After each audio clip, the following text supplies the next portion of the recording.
అందరికీ నమస్కారం. అందరూ ఎలా ఉన్నారు? అందరూ బాగున్నారా? నేనైతే చాలా బాగున్నానండి. పిక్సెల్పిక్స్ ఛానల్కి స్వాగతం అండి. ఈ వారం మన రెసిపీ వచ్చేసి క్యాప్సికమ్ రైస్. క్యాప్సికమ్ రైస్ అనేది ఎలా తయారు చేసుకోవాలో ఇప్పుడు మనం చూద్దాం.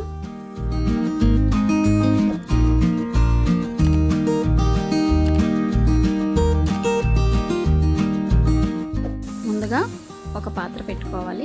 పాత్ర పెట్టుకున్న తర్వాత దాంట్లోకి 2 టేబుల్ స్పూన్ దాకా ఆయిల్ వేసుకోవాలి. దాంట్లోకి 5 వెల్లుల్లి రేఖలు ఇలా చిన్న ముక్కల కింద కట్ చేసి వేసుకోవాలి. అలాగే మీడియం సైజు ఉల్లిపాయ పొడవుగా కట్ చేసి వేసుకోవాలి.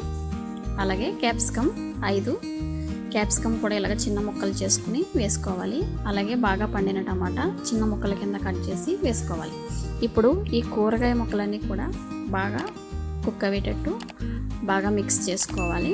అలాగే దీంట్లోకి కొద్దిగా సాల్ట్ యాడ్ చేసుకోవడం వల్ల ఈ కూరగాయ ముక్కలు అనేవి మనకి త్వరగా కుక్ అవుతాయండి. ఇప్పుడు మనం ఈ కూరగాయ ముక్కలన్నీ ఒకసారి బాగా మిక్స్ చేసుకున్న తర్వాత 8 నుంచి 10 నిమిషాల దాకా మూత పెట్టుకుందాం. ఒకసారి మూత తీసి చూసుకున్నట్లయితే ఈ విధంగా మెత్తబడాలండి. ఈ కూరగాయ ముక్కలు అనేవి ఈ విధంగా మెత్తబడిన తర్వాత బాగా మ్యాష్ అయ్యి బాగా మెల్ట్ అయిన తర్వాత దీంట్లోకి మనం 1/2 టీ స్పూన్ పసుపు వేసుకుందాం. టీ స్పూన్ ధనియాల పౌడర్, టీ స్పూన్ గరం మసాలా, అలాగే టేబుల్ స్పూన్ కారం వేసుకోవాలి. వేసుకున్న తర్వాత ఇవన్నీ బాగా మిక్స్ అయ్యేటట్టు బాగా మిక్స్ చేసుకోవాలి. కారం అనేది ఎవరిష్టానుసారం వాళ్ళు వేసుకోండి. కొంతమంది కారం ఎక్కువ తింటారు, కొంతమంది కారం తక్కువ తింటారు, కాబట్టి వాళ్ళు కారం అనేది వేసుకోండి. అలాగే దీంట్లోకి 1/2 కిలో రైస్ దాకా పడుతుంది. ఈ రైస్ వేసిన తర్వాత బాగా మిక్స్ అయ్యేటట్టు బాగా కలుపుకోండి. రైస్ వేసిన తర్వాత దీంట్లోకి ముందుగానే సిద్ధం చేసి పెట్టుకున్న పల్లి పౌడర్ ఇందులో వేసుకోవాలి. క్యాప్సికమ్ రైస్ అనేది మరింత టేస్ట్గా రావడానికి దీంట్లో పల్లి పౌడర్ వేసుకోవాలి. వేరుశనగ పౌడరు నేను ఆల్రెడీ మిక్సీ పట్టుకున్నాను. ఈ వేరుశనగ గుళ్ళు పౌడర్ అనేది మనం ఒక పాత్ర పెట్టుకుని దాంట్లోకి ఆయిల్ లేకుండా ఉట్టిగానే వేరుశనగ గుళ్ళు మనం మామూలుగా వేయించి పొడి చేసి మిక్సీ పట్టుకొని పెట్టుకోవాలి. అలాగే దీంట్లోకి కొద్దిగా కొత్తిమీర కూడా వేసుకొని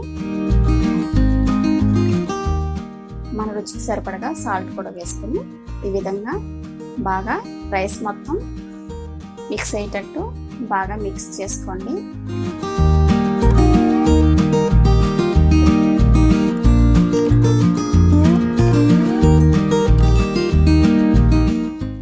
అంతేనండి, మనకి చాలా టేస్టీగా క్యాప్సికమ్ రైస్ తయారైపోయింది.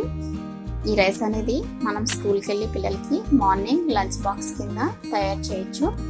అలాగే ఆఫీస్కి వెళ్ళి హస్బెండ్లకు కూడా లంచ్ బాక్స్ ప్రిపేర్ చేయొచ్చండి. చాలా అంటే చాలా టేస్టీగా ఉంటుందండి ఈ క్యాప్సికమ్ రైస్ అనేది. మీరు ఒక్కసారి ట్రై చేయండి. ఎలా వచ్చిందో నాకు కామెంట్ పెట్టండి. అలాగే లైక్ చేయండి. మా ఛానల్ని సబ్స్క్రైబ్ చేసుకోండి. బాయ్. Thanks for watching.